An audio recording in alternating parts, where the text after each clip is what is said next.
As discussed in previous videos about goal setting and interview preparation guide, the links of them are in the description. Now, with a goal of getting into your dream company, let's get started with coding. Why is coding important? It is one of the essential skills in the 21st century. It is lot of fun to tweak technology. It makes your life easier. Assume how fascinating it will be to build something valuable to this world.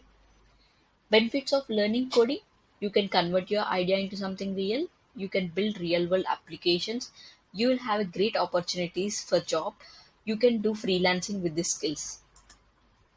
Why choose Python? To tell you about this, I learned many languages during my college and in my work. But I felt Python is the easiest language to start with and to get familiar with coding. Is it really worth learning? Because as we mentioned, it's easy. Yes, it is worth. Let me prove you this point. What all Python is used for: web development, desktop graphical user interface, network programming, scientific and numerical purposes, data science, artificial intelligence, machine learning, deep learning. We can do almost anything with this Python. Companies using Python: Google, Facebook, Instagram, Spotify, Quora, Netflix. All these are the top companies. And not only these companies, other companies are also using Python for their products. Now that I convinced you that Python is very useful and it's very important to learn and it's easy to learn and get started with coding, let me teach you Python basics. We will be learning about how to set up Python in your local box later, but let me describe you about one of the online editors to learn Python. So this is the editor, which link will be available in the description. So from here, from the list of all the languages, I'll be choosing Python 3. Then there is some code here by default. You can click on run button to run this, so that you observe that code is compiled successfully and you are able to see the output, and whatever input you wanted to give, you can provide it here.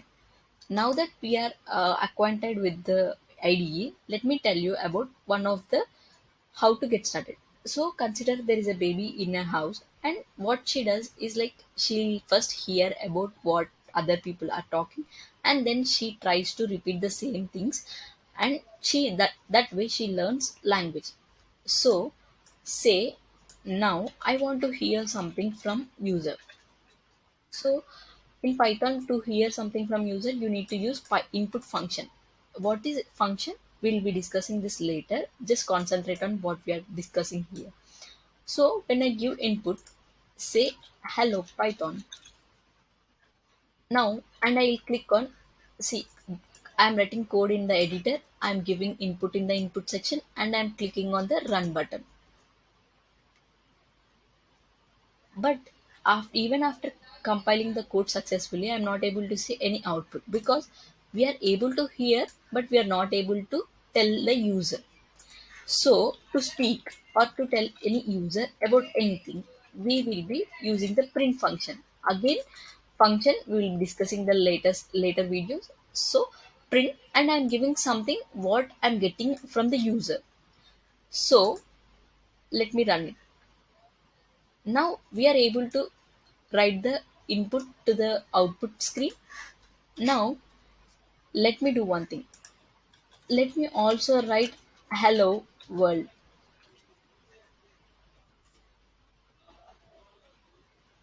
Now you observe that there is only one line output to the screen because it's reading only one line.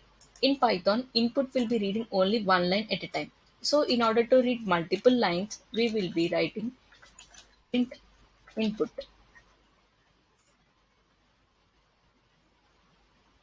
So now we are able to see whatever the user provides, we will be able to write it. So we'll be discussing about how everything the user provides in the input can be output to the screen later. Now consider I have two variables, say 3 and 4. I'll be able to output them to the screen. But what if I wanted to perform actions? Say now I can do something like this: print input and input.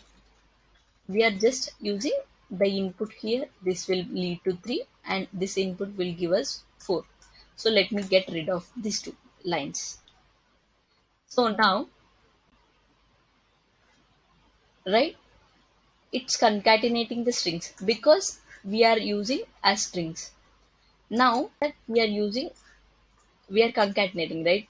Now, what if I wanted to do operations after this? Like I have added them. Now, what if I wanted to do subtraction? Here, when I do subtraction, I'll not be able to do it because these values are, we need to give again the same values like here 3 and 4. But we need not give all this. We can generally store whatever values we get from the user in variable. What are variables? Variables are containers of your values. So I have input here. Say now I can do all these operations here. But instead of taking input again and again, I'll just replace them with my variables as they have the values.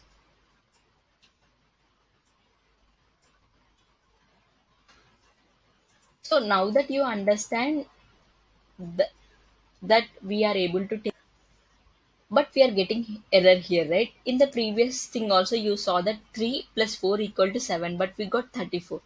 That is the that because everything that here we input will be taken as strings, but we need to convert it into integer as these are the numbers. So to convert it into int, I will be using integer functions here and also integers here.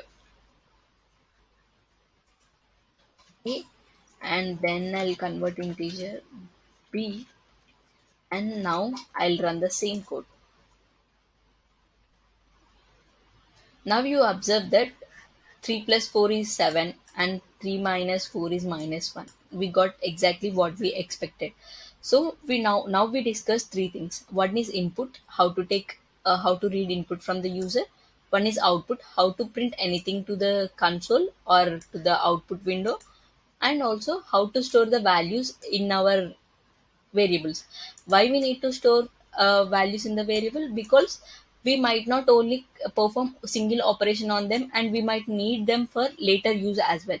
So anything we need for the later use, or anything we wanted to perform operations on later, then we will be storing them into the variables. Yeah, thank you. That's all for today's video.